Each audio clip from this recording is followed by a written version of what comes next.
Kanina naghihinang signal. Kanina nag-quick live po tayo sa ating new harvest po ng Marcoted Guapol. So ngayon naman, August 8, 2026, Saturday. Sa naghahanap pa po ng ubas dyan na rooted, ito ang ating available ngayon na common and premium variety.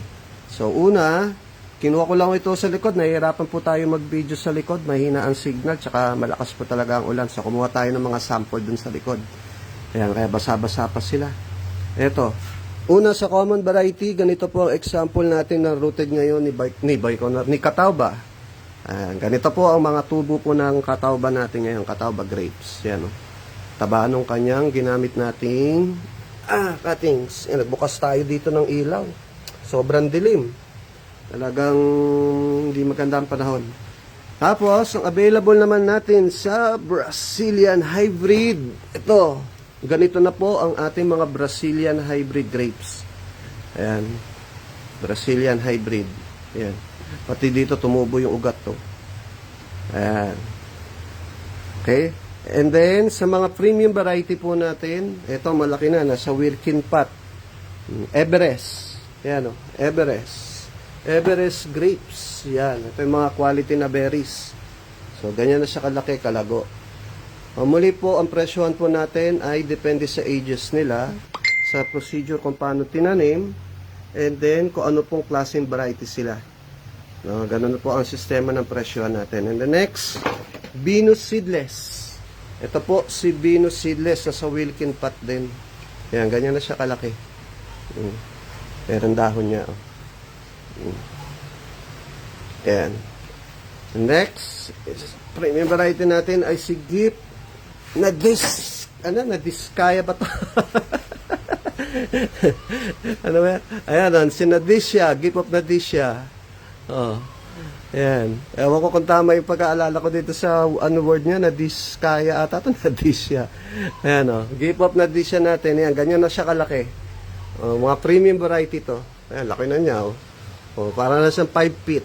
No, hindi lang natin tinatanggal yung mga dahon dito, pero mas maganda tanggalin yung mga dahon na yan. Pag tinanggal natin yung mga dahon na yan hanggang sa baba, ang ititira lang is sa taas, mas mabilis ang lalaki. So hindi ko lang tinatanggal, syempre pang releasing natin.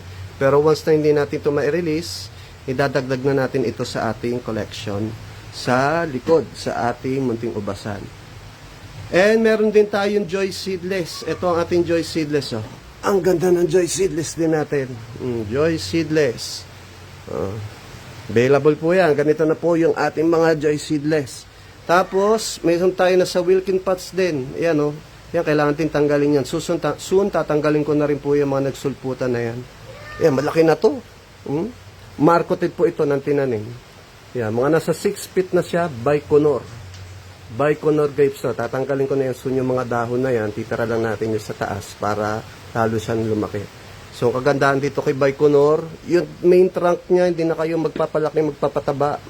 Sakto na yung laki na yan. Pahabain na lang natin yung mga arms niya. Sa diretso trellis na yan. 6 feet na yan. Yan. Kaya sa magkakagusto, PM na po kayo. Tapos, meron pa rin may tumatawag. So, tapusin lang natin yung live natin. Ma'am Trini Lorenzo, you're watching. Ikaw din po ata yung tumatawag ngayon. So, tapusin lang natin yung live natin, and then balikan ko po kayo. Sige, mga may nagchat-chat ng mga umu-orders. Yan. Ito si Baikonur, meron tayong Baikonur.